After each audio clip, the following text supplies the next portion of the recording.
Hello everyone, I am Chaudhary and I warmly welcome you to today's English lesson. Our focus today is on Unit 4 Reading 2nd, page number 61 from the English book of class 10. Throughout this lesson, I encourage you to stay engaged and attentive until the end.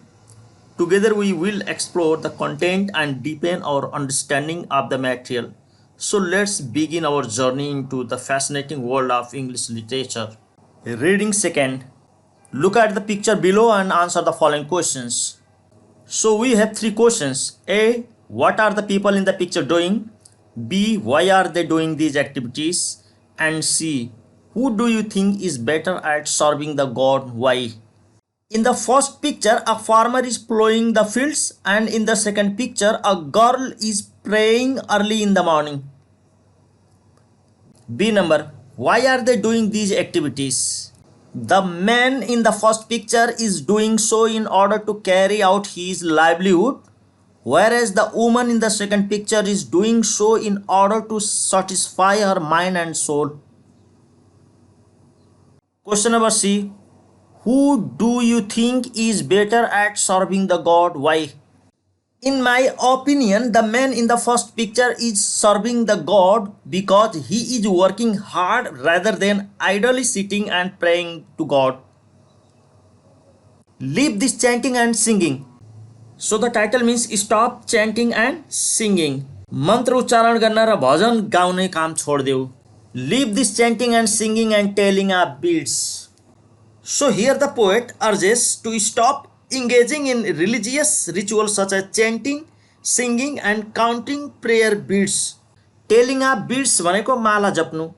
Like this, in picture here, he is telling of beads. That means counting of beads. So यी कामहरू गर्न छोडा भनेका छन् पोएटले. Whom dost thou worship in this lonely dark corner of a temple with doors all shut? So dos means do, thou means you. So the poet raises the question of whom you worship in the isolated and dim dark corner of a temple where all the doors are closed. ढोकाहरू सबै थुनेर मन्दिरको यो एक्लो अँध्यारो कुनामा तिमी कसको आराधना गर्दैछौ भनेर पोएटले question सोध्दैछन्.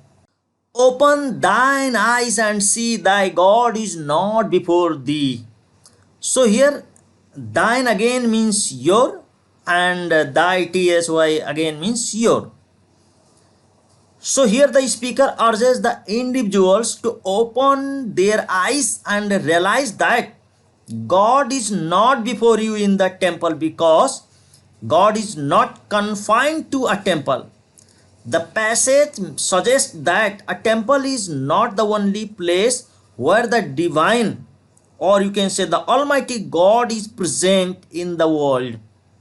So open thine eyes and see thy God is not before thee.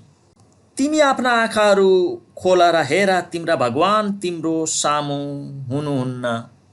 He is there where the tiller is tilling the hard ground and where the path maker is breaking stones. So in these lines, the poet emphasized that God can be found there where the hardworking people are tilling, or you can say digging the ground, and the path maker is breaking the stones. Tiller भनेको कडा परिश्रम गर्ने मान्छे, टिलिङ भनेको प्लोइङ खेत जोत्ने काम अथवा खन्ने काम लाई टिलिङ भनिन्छ. पाथ मेकर भनेको बाटो निर्माण, ब्रेकिङ स्टोन ढुङ्गा फुटाल्ने काम. भगवान त्यहाँ छन् जहाँ किसान कडा जमिनमा खनजोत गर्दैछन् अनि जहाँ बाटो बनाउने मान्छे ढुङ्गाहरू फुटाउँदैछन्. He is with them in sun in shower and his garment is covered with dust. उनी घाममा र झरीमा उनीहरूसँग छन्, उनी उनका वस्त्र धुलोले ढाकिएका छन्. सन भनेको घाम र शावर भनेको झरी पर्नु.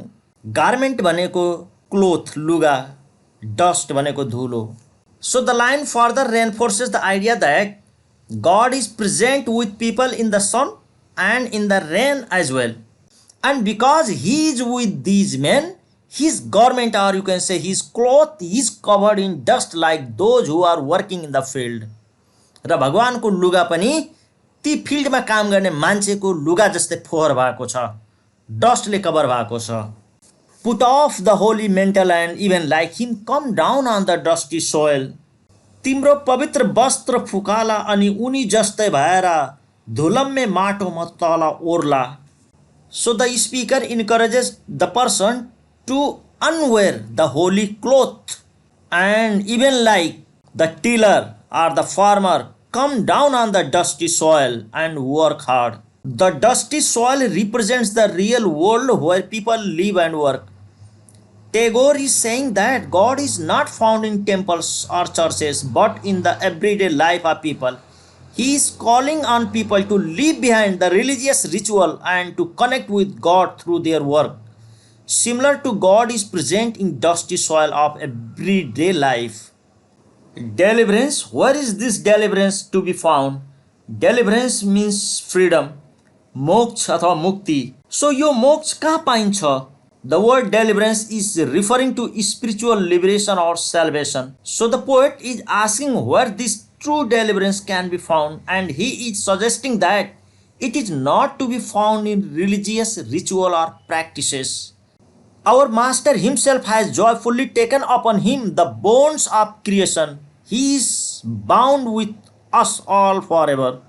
हाम्रा मालिक आफैले सृष्टिको बन्धनमा आफूलाई आनन्दका साथ लागेका छन्। उनी सदा सदाको लागि हामीसँग बाँधिएका छन्। So the phrase master refers to God and the phrases bonds of creation refers to world and all its creatures. So the poet is saying that God has willingly entered into the world and taken on all of its pain and suffering. He is not separate from us but is bound to us all forever. भगवान आफ्नो इच्छाले संसारमा आएका हुन् र उनले जति पनि प्राणीका दुख र पीडा छ त्यसको जिम्मा उनी आफै लिनेछन् र उहाँ हामीभन्दा हाम्रो दुख पीडा भन्दा टाढा हुनुहुन्न, बरु उहाँ हामीसँग हाम्रो पीडामा बाँधिनु भएको छ। Come out of thy meditations and leave aside thy flowers and incense. तिम्रो ध्यानबाट निस्का र तिम्रा फूल तथा अगरबत्तीलाई एकातिर छोड अथवा फाला। So here the poet says that people need to come out of their meditation and leave aside their flowers and incense in order to truly connect with God. Flowers and incense are the things that we use to try to impress God to make ourselves feel religious. However, the poet argues that these things are not necessary. He says that we can connect with God simply by being ourselves and by living our life in a way that is true to our values. So in simple language, the line means that we should not focus on trying to impress God with our religious rituals. Instead, we should focus on living our lives in a way that is meaningful to us and that shows our love to God. What harm is there if the cloth become tattered and stained? Meet him and stand by him in toil and in sweat of thy brow.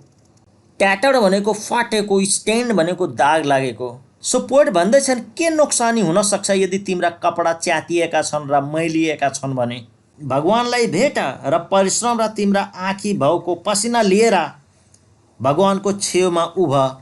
So the line means that it is okay to get dirty and sweaty while you are working hard. In fact, it is a good thing because we can meet God in the sweat of brow as we work hard to make the world better place. So the main idea of the poem is that true worship and connection with God are not confined to religious rituals and practices, but can be found in the everyday lives of people through their hard work and actions. The poet encourages individuals to leave behind the external trapping of religious and instead focus on living meaningful life. Connect with God through their toil, sweat and dedication to make the world a better place.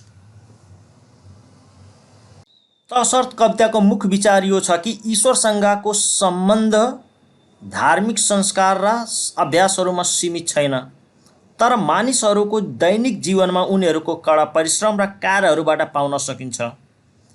धार्मिक र सार्थक जीवन जिउनमा ध्यान केन्द्रित गर्नुहोस्। विश्वलाई राम्रो ठाउँ बनाउनका लागि आफ्नो परिश्रम, पसिना र समर्पणद्वारा भगवानसँग जोड्नुहोस्।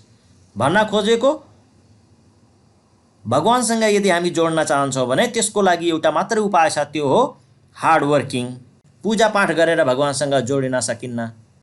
चारैवटा ढोका बन्द गरिएका ती मन्दिरका अँध्यारो कुनामा बसेर पूजा गरेर भगवानसँग जोडिन सकिन्छ। यदि साँच्चीकै भगवानसँग जोडिने हो भने कडा परिश्रम गर्न आवश्यकता छ। Now let's do exercise A. Find the words from the poem which have the following मिनिङ्स। A number, a small piece of glass or stone thread with others to make a necklace, that is bead, Rudraksh. B number, to prepare and use land for growing crops, that is till, T-I-L-L, till. Now C number, a piece of clothing, that is garment, a layer of something that covers a surface, that is mantle. Mental भनेको भरुवा वस्त्र, पहेँलो कलरका मान्छेहरू, धार्मिक व्यक्तिहरू लगाउने लुगालाई यहाँ mental भनिएको छ। A state of being rescued from danger, evil or pain, that is deliverance, मुक्ति पाउन अथवा मोक्ष प्राप्त गर्नु, deliverance. A substance that produce a pleasant smell when you burn it, that is incense, धूप अगरबत्ती। G number, covered with marks, that is stained, दाग लाग्नु। H number, hard unpleasant work that makes you very tired, that is toil. B number, find the modern equivalent of the following archaic words used in the poem. कवितामा प्रयोग गरिएका तलका पुराना शब्दहरूको आधुनिक समान शब्द खोजा। आर्केइक भनेको ओल्ड, पुराना, पहिला युज गर्ने शब्दहरू। जस्तो ए नम्बरमा डोस्ट, अहिलेको आधुनिक युगमा यसलाई डु भनेर हामी लेख्छौँ, पढ्छौँ। Thou, that means you. Thine, that means yours. Thy, that means your. Now C number, answer the following questions. C number, answer the following questions. Who is the poem addressed to? कवितामा कसलाई सम्बोधन गरिएको छ?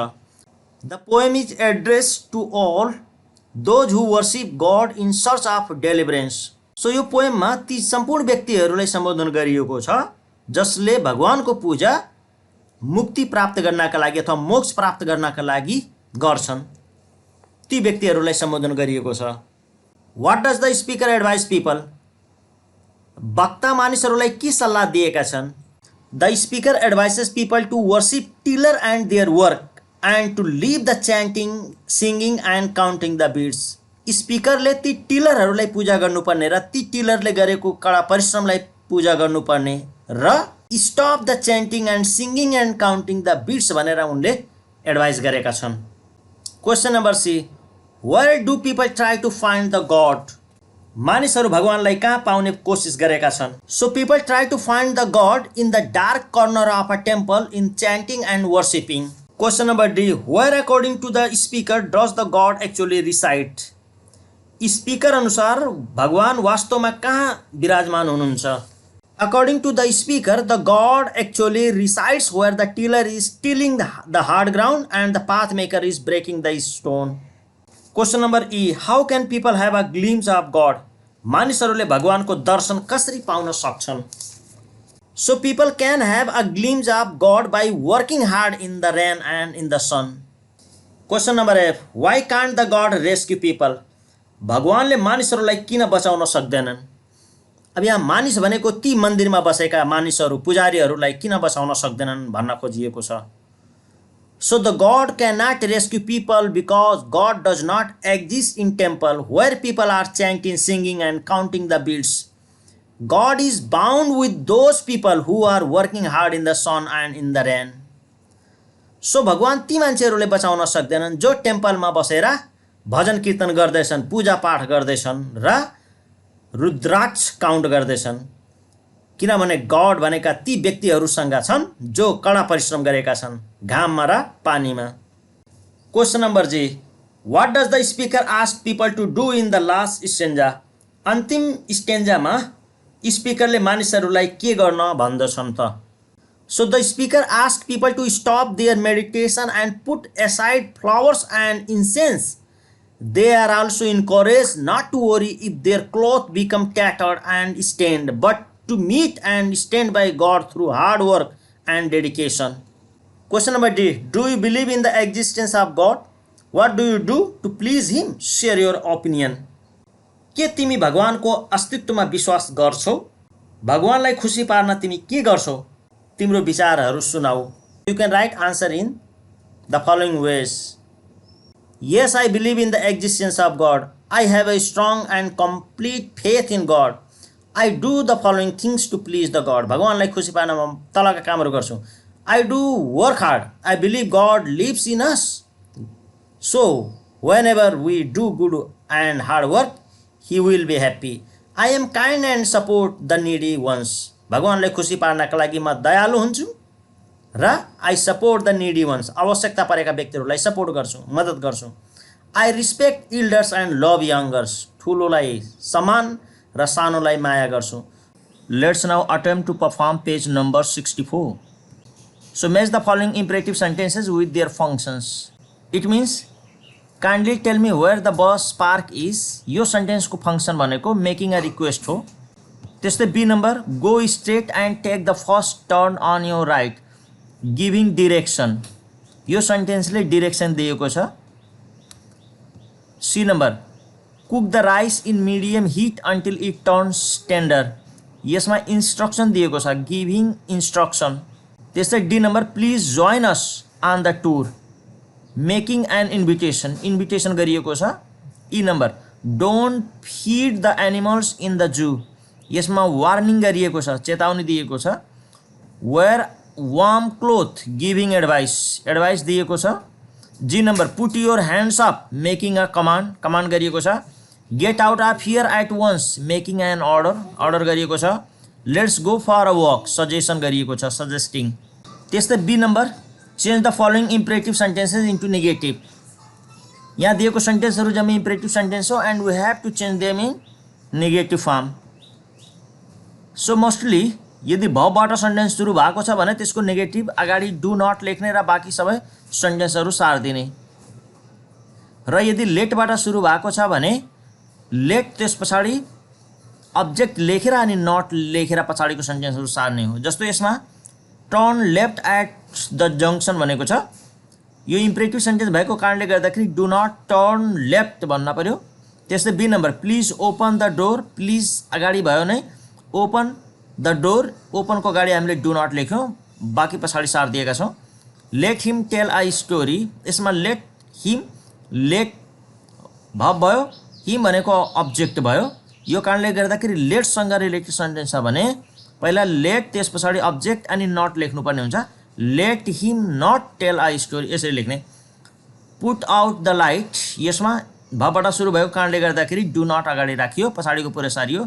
Let's play a friendly football match, यसमा पनि लेट्सबाट सुरु भएको कारणले गर्दाखेरि लेट्स नट प्ले यसरी सुरु गर्नुपर्ने हुन्छ. Please help the man get out of well, यसमा प्लिज अगाडि राखेर डु नट अनि पछाडिको पुरो सेन्टेन्स सार्ने.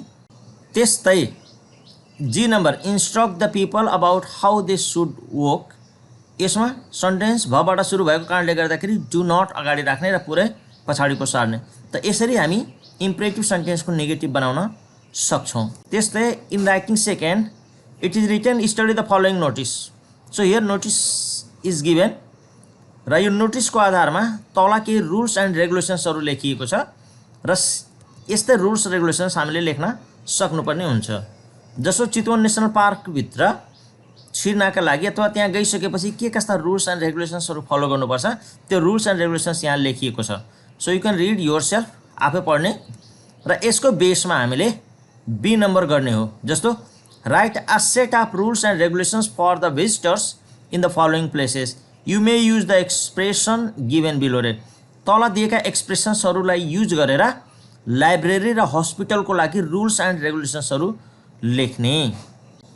So let's try to write rules and regulations for library. लाइब्रेरीको लागि रुल्स एन्ड रेगुलेसन्स लेख्ने ट्राई गरौँ. So I have written rules and regulations for library. Now you can check out. Readers are not allowed to write anything in library books. यो structure हामीले follow गरेका छौँ. Or not allowed. B number readers are strictly prohibited to tear pages, पानाहरू च्यात्न पाइँदैन। Mobile phone should be kept in silent mode, mobile phone silent मोडमा राख्नुपर्ने लाइब्रेरीभित्र छिरेपछि। त्यस्तै readers can not damage library documents, डकुमेन्ट्सहरू ड्यामेज गर्न पाइने छैन। Readers are requested to handle all library property carefully, लाइब्रेरीका प्रपर्टीलाई एकदमै केयरफुल्ली ह्यान्डल गर्न पर्ने। Readers must not disturb other readers, एउटा रिडरले अर्को रिडरलाई डिस्टर्ब गर्न पाइने छैन। No library material can be taken out of the library without permission of the librarian, लाइब्रेरियनको अनुमति बिना कुनै पनि लाइब्रेरीका सामानहरू चलाउन अथवा ल्याउन लान पाइँदैन। त्यस्तै readers must bring books in time, रिडरले लगेको किताब टाइममा फिर्ता गर्नुपर्ने। Readers can ask for help if they need, यदि रिडरलाई कुनै किसिमको मद्दत चाहिएको छ भने they can ask. Reader must respect library rules and regulation, rules र रेगुलेसन्सलाई फलो गर्नुपर्ने। सो यो लाइब्रेरीको लागि हामीले यसरी रुल्स रेगुलेसन लेख्न सक्छौँ भने हस्पिटलको लागि हामीले चाहिँ यसरी लेख्छौँ। अब हस्पिटलमा कुनै स्पेसिफिक व्यक्तिहरू हुँदैनन्, जसको कारणले गर्दाखेरि हामी सब्जेक्टको रूपमा इट राख्न सक्छौँ अथवा सेन्टेन्स सिधै भबबाट इम्पेरेटिभ फर्ममा पनि हामी लेख्न सक्छौँ। अथवा sometimes we can use everyone अथवा एनी वान, हामी जस्ता शब्दहरू एनी वान जस्ता शब्दहरू पनि युज गर्न सकिन्छ। So let's see, it is required to follow proper hygiene practice. 2 नम्बरमा everyone is required to wear mask, it is expected to respect the patient, only authorised individuals are allowed to visit patients, everyone must follow safety protocols such as maintaining a clean and organising working environment. त्यस्तै 6 number हेर्नुहोस्, it is expected to treat all patient and colleagues with respect and dignity, प्रत्येकलाई सम्मानजनक तरिकाबाट treat गर्नुपर्ने, व्यवहार गर्नुपर्ने। It is expected to comply with medication administration guideline ensuring accurate dose and proper store, medication सम्बन्धी एडमिनिस्ट्रेसनले दिएको गाइडलाइन फलो गर्नुपर्ने। 8 number it is expected to follow infection protocol including proper handling and disposal of bio hazardous waste, infection नहुन दिनका लागि त्यहाँका प्रोटोकल्सहरू follow गर्नुपर्ने। It is required to maintain accurate and detail medical record documenting all patient information treatment and outcome appropriately, प्रत्येक डकुमेन्ट्सहरू properly राख्नुपर्ने भनेको छ यहाँ। त्यस्तै 10 नम्बर हेरौँ, it is expected to follow the hospitals code and conduct and ethical guidelines, हस्पिटलको code conduct र त्यहाँका गाइडलाइनहरू फलो गर्नुपर्ने। सो यसरी हामी रुल्स एन्ड रेगुलेसन्स लेख्न सक्छौँ।